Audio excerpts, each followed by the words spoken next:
Good evening, and here we have another video review from DWC, and this one is the very latest at the door at Corgi HQ, and that is the very new Dornier do17-Z-5, representing an aircraft out of Lannion, France in October 1940. Quite a history behind this, and also a new adaptation to the mould, which we'll talk to in a little bit.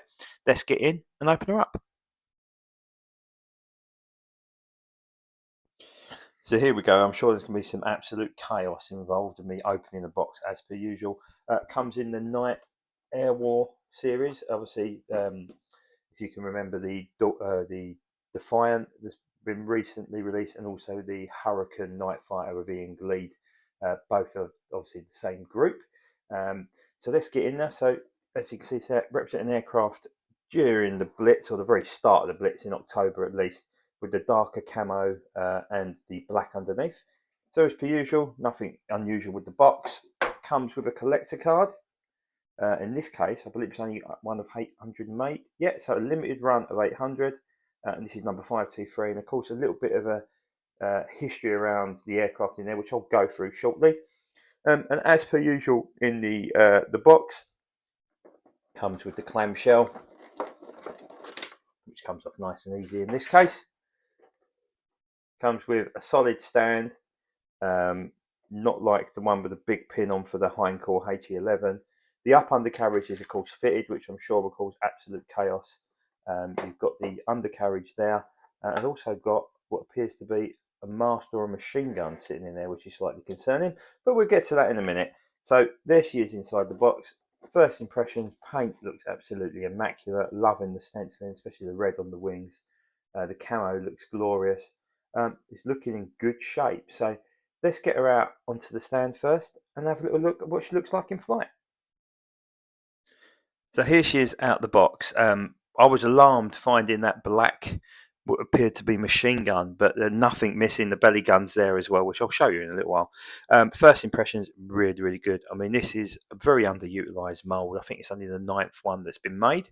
And it's been quite some time since we've seen one. I believe the last one might have been the Bay of Biscay one, but I stand to be corrected, of course. But this is, of course, part of the Blitz range. And if you notice there, the Balkan cross has been blackened out on the sides and underneath. If I could just try and show you without it falling off the stand.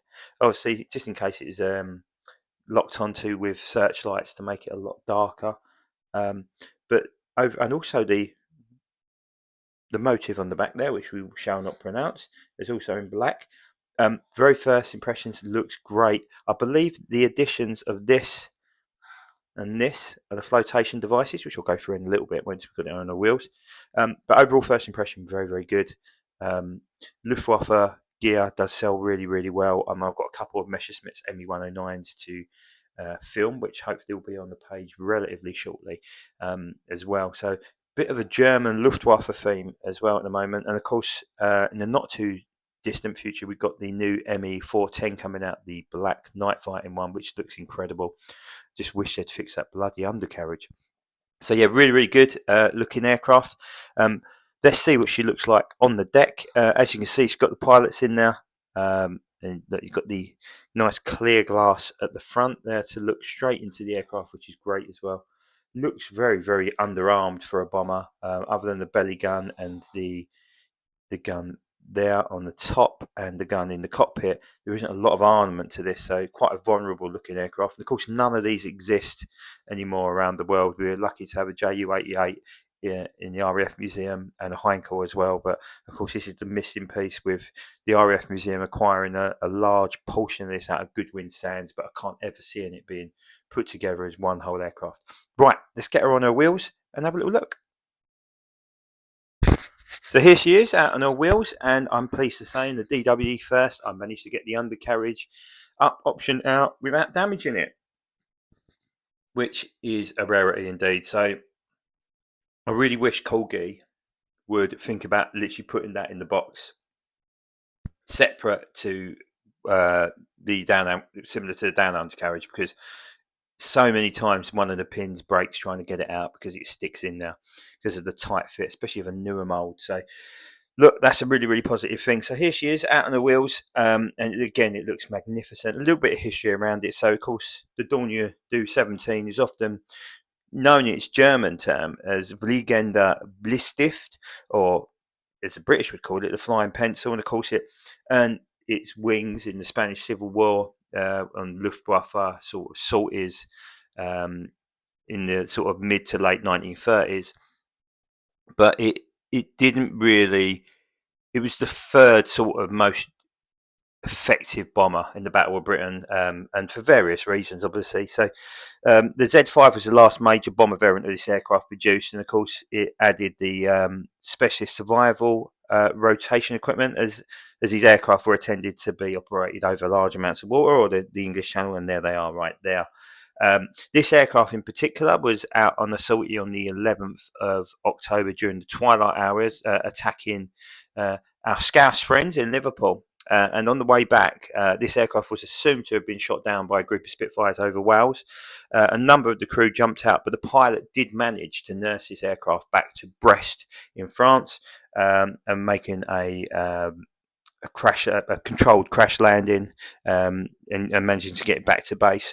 I mean, after this sortie, Bomber Group 606 were actually withdrawn from day and twilight sorties and only used at night during the blitz. So, yeah, quite an aircraft that the RAF had assumed this had been shot down because obviously it was travelling smoke over the Welsh valleys, but it did manage to get back. So let's have a look at her on her wheels. I think she looks fantastic. A great model. Again, like I said, if you've got a Luftwaffe medium bomber theme, this is a must. And of course, not really very often do you see blitz aircraft. We've got a number of, I think we've got the Heinkel that's in its blitz scheme. If anybody's got that with the white sort of snakes and squiggles on the top. We've got a Stuka from the blitz as well. And I also believe we've got a Ju-88. So it does complete sort of the quad of German bombers from that period. But this one does stand out because of the black underneath and also the Balkan crowns being blacked out there. Let's give you a look underneath. So I found out where the aerial went. There it is. Just a little aerial right underneath the belly there, which can't go in the box because obviously it'll snap off. Undercarriage fits nice and snug. You've got doors for each side of the undercarriage as well, which I prefer a block undercarriage, but it fits nice and snug. I think it looks fantastic. And this, believe it or not, ladies and gentlemen, was picked up for 65 quid on eBay. So look for those bargains. You can get them out there, but that seems ridiculously cheap if you think a Canberra, which is a relatively similar size, is going to be going for 170 quid when the new one comes out.